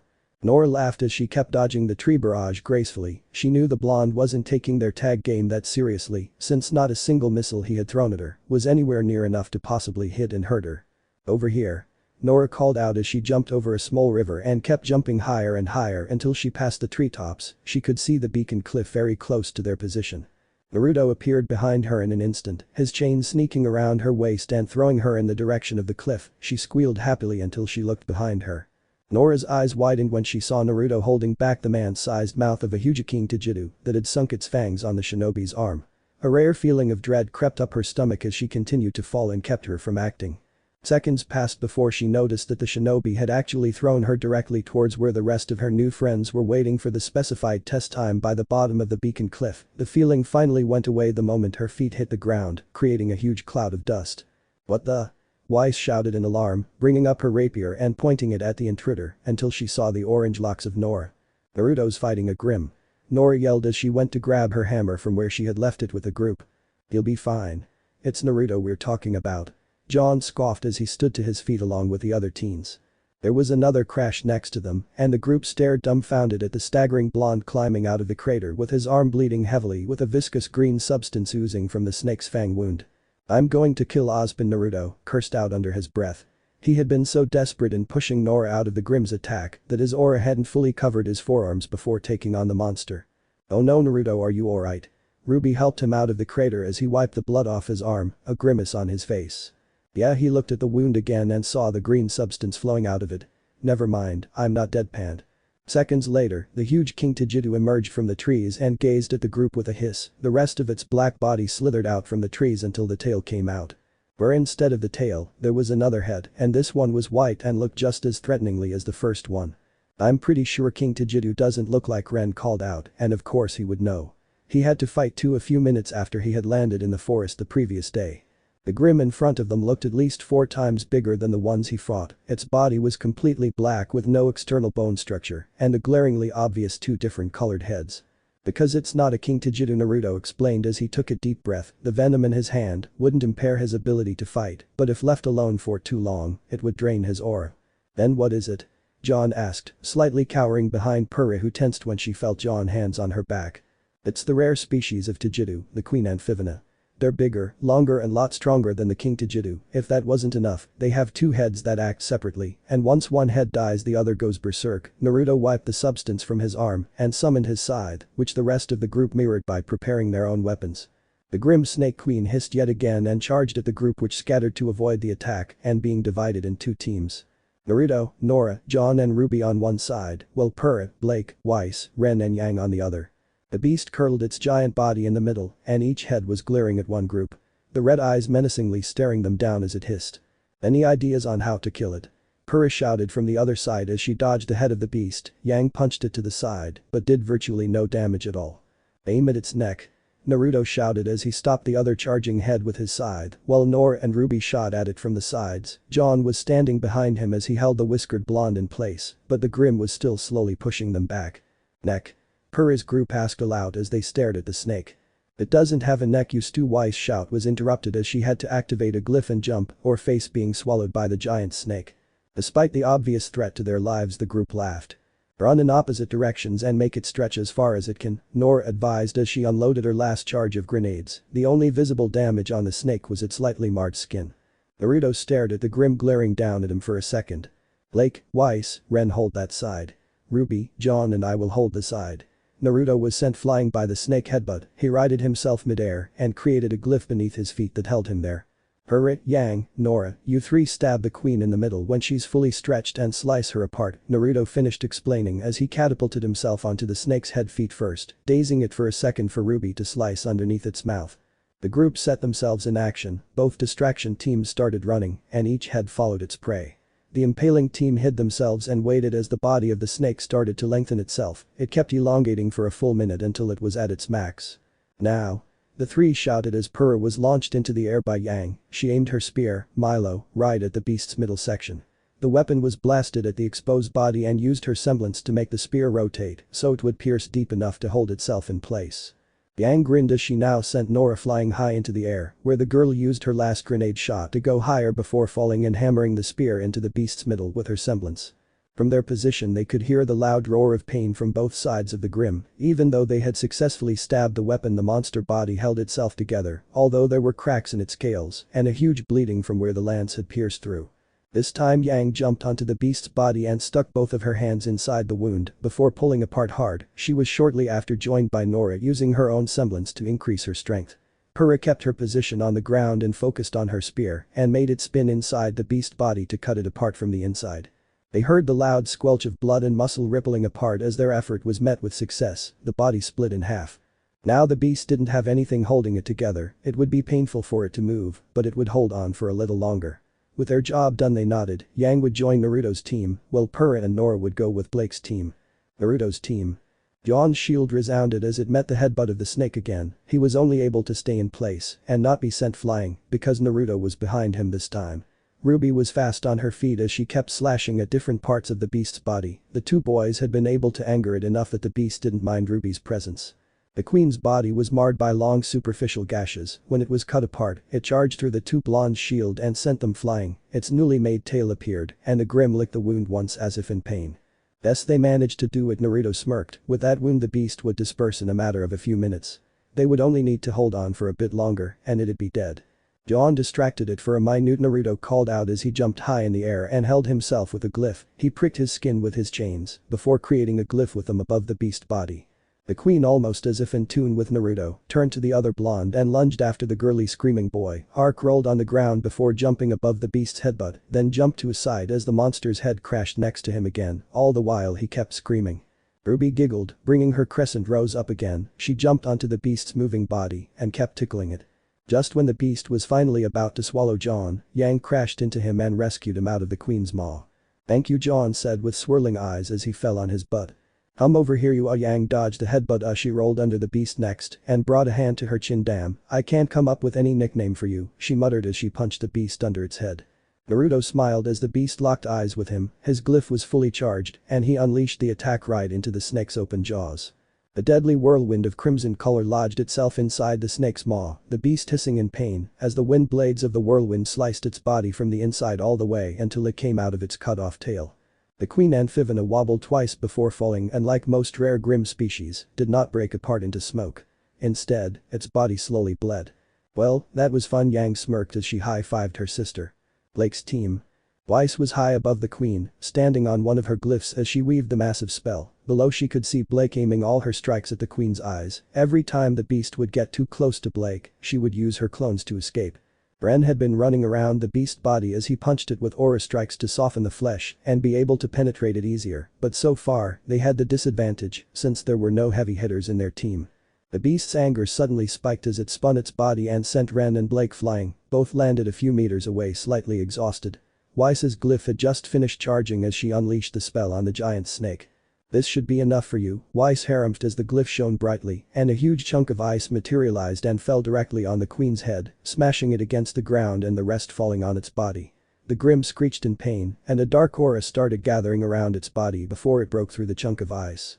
The black head of the beast turned white while the rest stayed black, its eyes took a purple color as it stared evilly at the two teens on the ground, its cut tail slithered, and the beast licked it once, and the wound closed.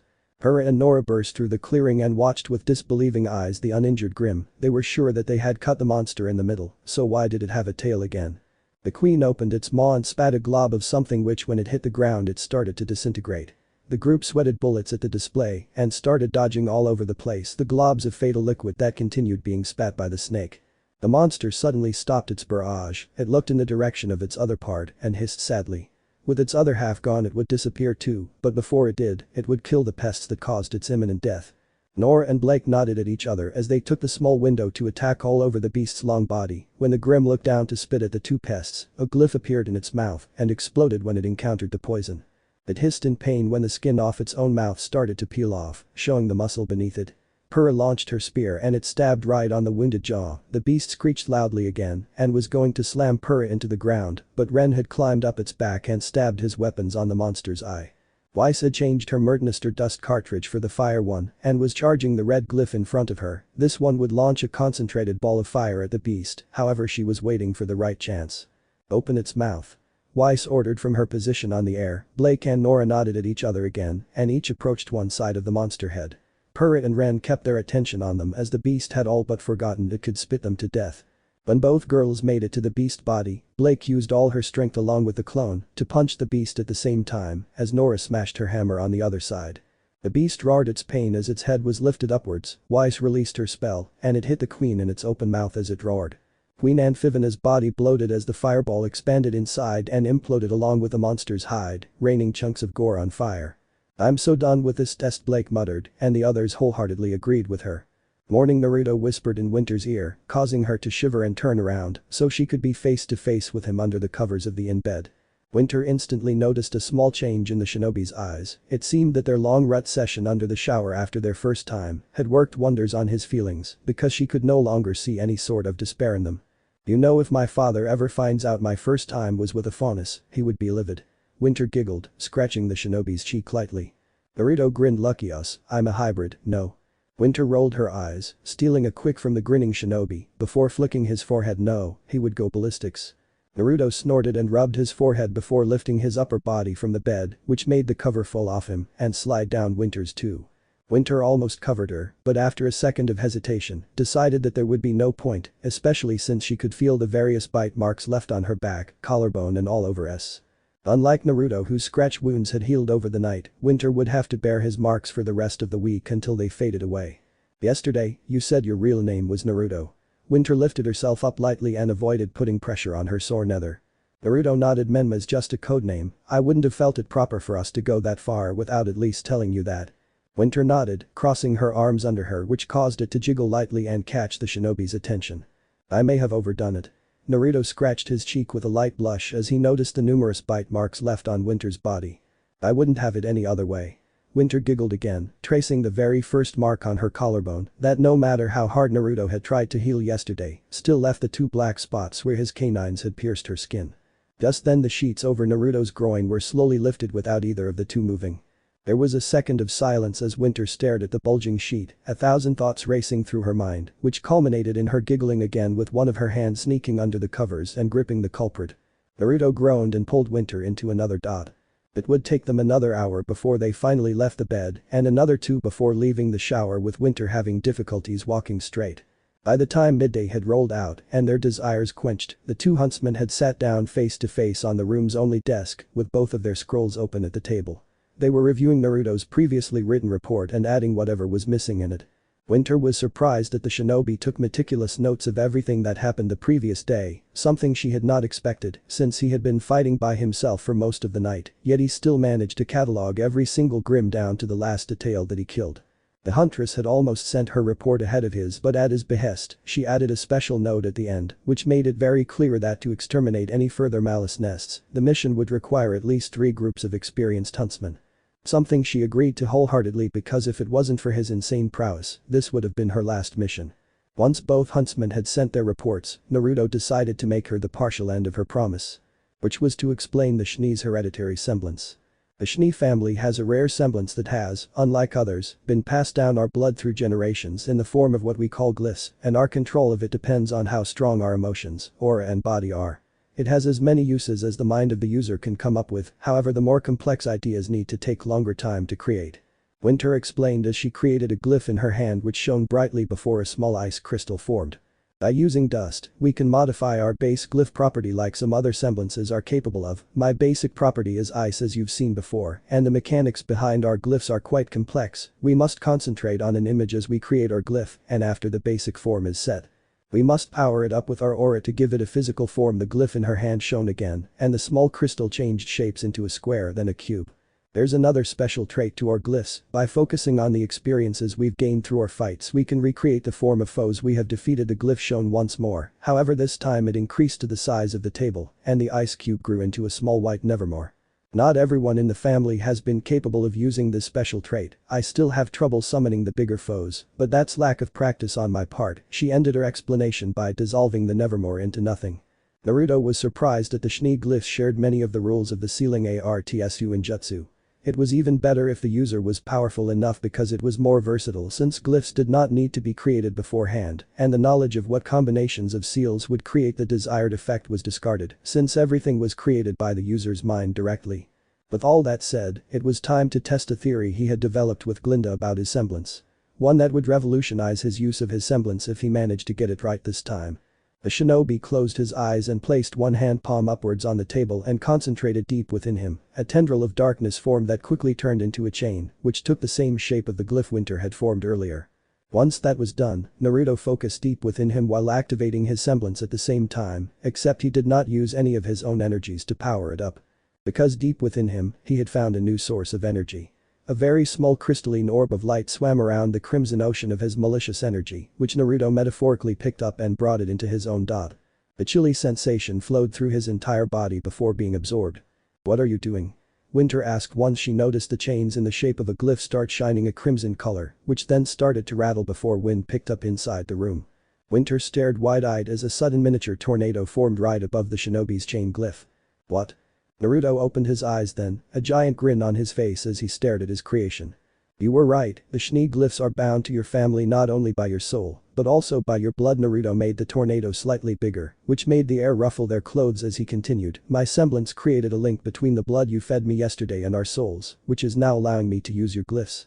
Winter could do nothing more than stare in silent fascination as Naruto revealed a part of his semblance. The once frosty woman disregarded the fact that something like that should have been impossible, and instead brought out a white dust crystal from her pocket which she placed on the shinobi's palm.